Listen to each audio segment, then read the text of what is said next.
আজ আমি আপনাদের দেখাবো গ্রাম বাংলার খুবই মজাদার আর সহজ একটি রেসিপি পেঁয়াজের কলি ভাজি।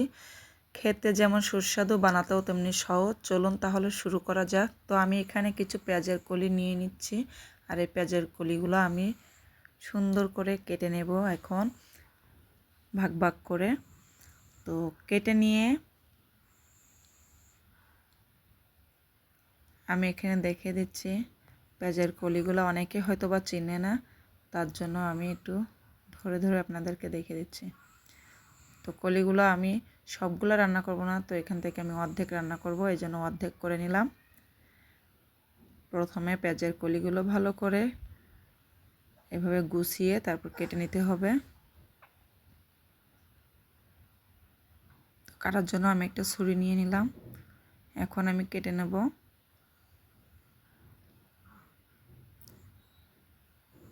কেটে সুন্দর করে ধুয়ে নিতে হবে কিন্তু আমাদের কলিগুলা। আমাদের আজকের পেঁয়াজের কলি ভাজি দুর্দান্ত হবে খেতে, খুবই মজা লাগে, ভাতের সাথে অসাধারণ লাগে। অবশ্যই আপনারা ট্রাই করবেন। ভিডিওটি ভালো লাগলে লাইক দিন, চ্যানেলটি সাবস্ক্রাইব করুন, আর কমেন্টে জানাতে ভুলবেন না কেমন লাগলো। আর দেখা হবে নতুন রেসিপি নিয়ে। তো পেঁয়াজের কলিগুলো আমি এখন টুকরো করে নেব। আপনারা চাইলে বটি দিয়েও কাটতে পারেন, আমি এখানে ছুরি দিয়ে কেটে নিচ্ছি আমার সুবিধার্থে। তো দেখেন আমি কিভাবে কাটে।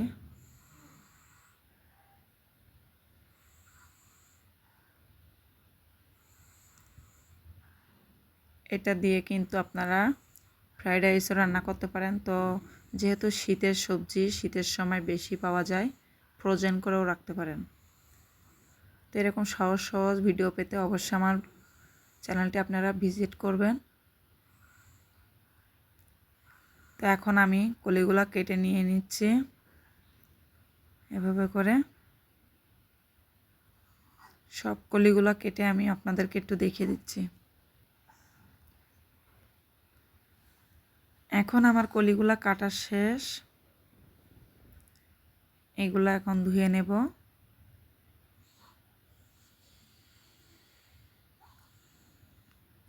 কলিগুলো অনেক সুন্দর লাগতেছে, একদম সবুজ কালারের। আমার ডালাটাও কিন্তু গ্রিন কালার, কলিগুলোও গ্রিন কালার, ভালো লাগতেছে। তো আমি এখন ওগুলো ধুয়ে তারপরে কিন্তু চুলাতে বসিয়ে দিলাম।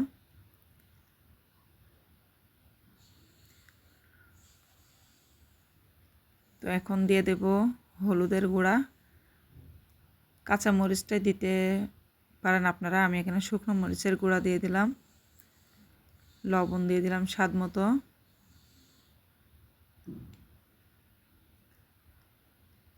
তো এখানে আমি আরও কিছু পেঁয়াজ কুচি দিয়ে দিচ্ছি, দিয়ে আমি একটু নেড়ে চেড়ে নেব।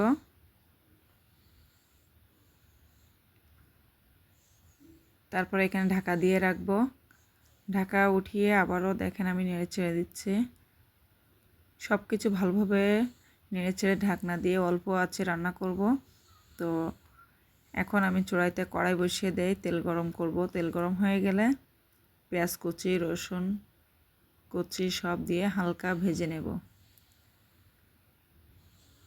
এরপরে কিন্তু আমি সেই পেঁয়াজের কলিগুলা পানিটা টেনে যাওয়ার পরে, মানে পানিটা শুকিয়ে যাওয়ার পরে আমি এখানে ঢেলে দিলাম। তো ঢেলে দেওয়ার পরে দেখতে পাচ্ছেন আমাদের আজকের পেঁয়াজের কলির ভাজি একদম তৈরি। ভাতের সাথে খেতে অসাধারণ লাগবে এই রেসিপি। তো ভালো লাগলে অবশ্যই লাইক, কমেন্ট, সাবস্ক্রাইব করে পাশে থাকবেন। ইনশাল্লাহ একটা কমেন্ট করে যাবেন, আর সবাই ট্রাই করবেন। এরকম সহজ সহজ রেসিপি পেতে অবশ্যই থাকবেন আমার সাথে। তো হয়ে গেল আমার পেঁয়াজের কলি। এটি কিন্তু খুবই মজা হয় যে কোনো ভাতের সাথে।